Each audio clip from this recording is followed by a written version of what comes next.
This is a great way to stretch out your miso, but we will be adding this to our cheese. Just a little extra. So that's a nice heaping tablespoon of miso.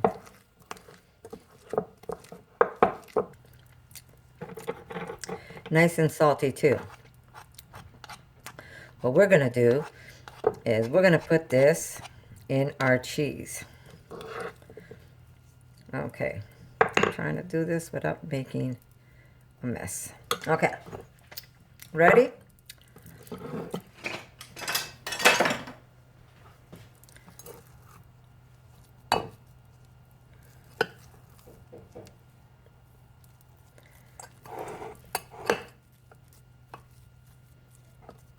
Right?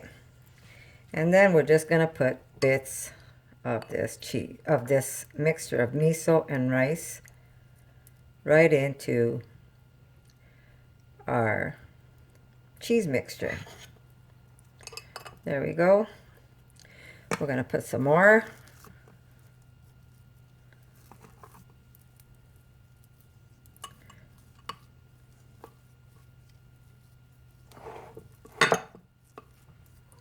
And I wish you can taste this mixture I just made, because it really has a nice cheesy taste to it.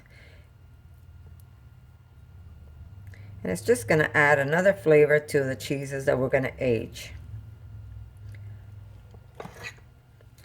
I've made this many of times before.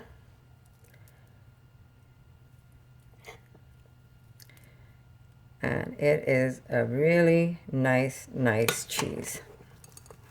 You would never know that you had rice and miso in your cheese. So we're just basically layering like as if we're making some kind of parfait or ice cream.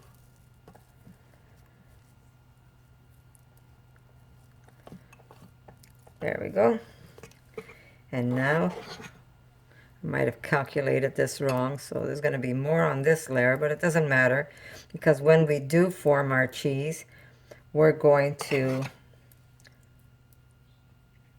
get a little bit of everything in every little disc that we made. We're not going to get a lot of discs out of this one, but we will get some discs. We will get a couple of discs for sure. Again, top it with your cheese.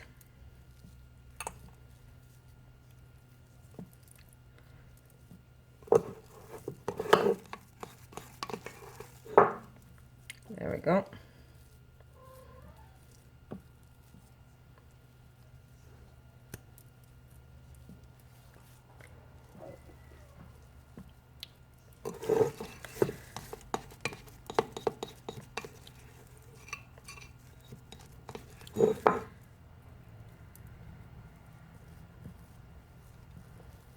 Now, the only difference with this cheese compared to the one I usually make is that I used penicillium in the cheese. We're going to leave the inside the way it is. We're just going to try and get the blue to grow on the outside of the cheese.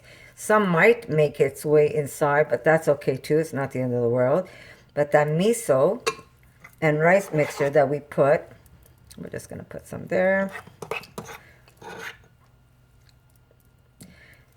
Inside our cheese is just going to add this craziness, good flavor that you will absolutely love, especially as the cheese ages. So, there we go. And that's how simple it is to make this one cheese.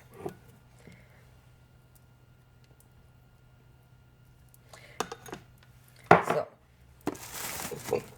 here we go. Now we're going to put this on the counter. We're going to wrap it. I'm going to pop that in my mouth. Okay, so good. Here we go. We're just going to cover it. We're not going to seal it tight.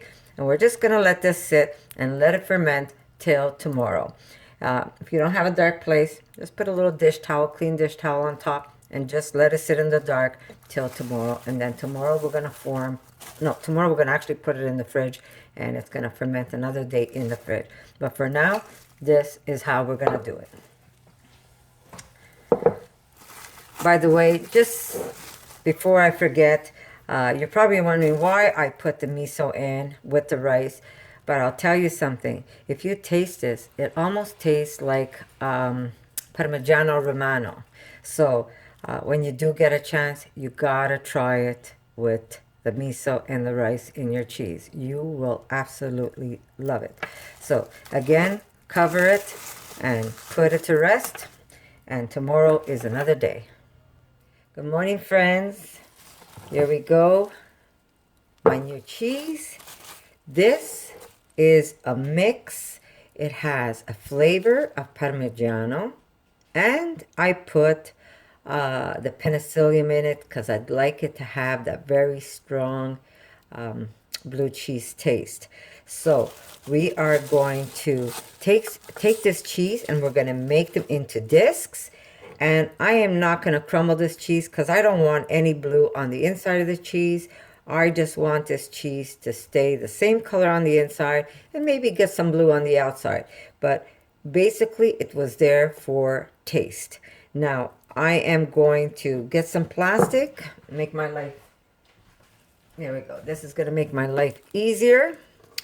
And we're going to start making discs. Now I'm not going to make super small discs, and I'm not going to make super big discs. I'm going to make discs that I'm normally used to make, and at the same time I am going to salt this cheese. So I need a spoon.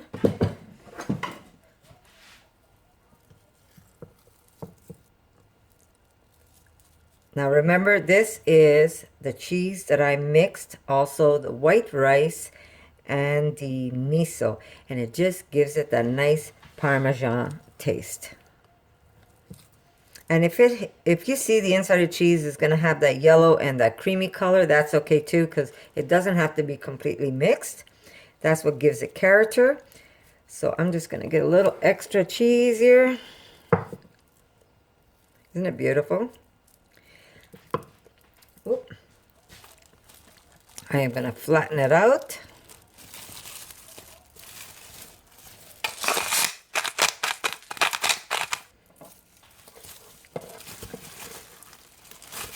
There we go.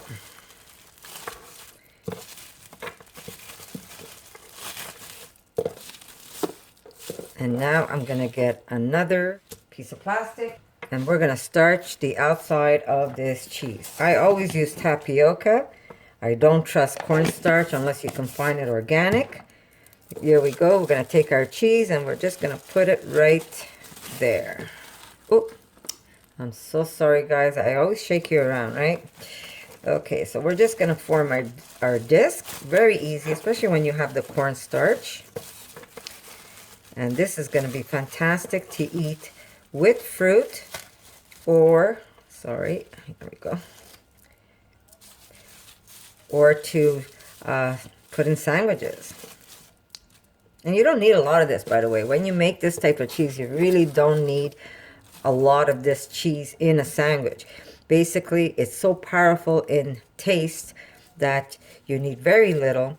And this usually goes great if you're making a nice roasted, like a sandwich with roasted veggies, and you put just a little bit of this cheese on top. Oh my God, it is really, really good. Now, normally I make this cheese without the penicillium in it, but you know what? It's all about trying foods and see what we're going to get out of it. And here's disc number 1. Now, if you really want this cheese to look pretty, you could also put some paper around it, which I will do later on. And it's just easier when we're flipping our cheese over and we're drying them out. Now, hopefully I should get some blue on the outside of this cheese. And if not, that's okay too, because I want that strong blue cheese taste that you're going to get when you're using penicillium. But remember, you're going to have to make your own because it's hard to find it. Actually, there is a place where you could get the vegan one, but I'm not sure if they deliver to Canada. I think they're in the UK.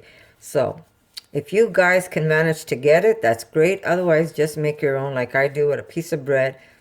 We have penicillium in our air, and it's a natural penicillium, and it will give that bread that beautiful blue. And if you have it in a nice Tupperware closed up, you'll see the whole bread is going to turn blue on you, and then you can just freeze it and use it as you need it. And I learned that from Carrie. Thank you, Carrie. So I'm going to put this aside.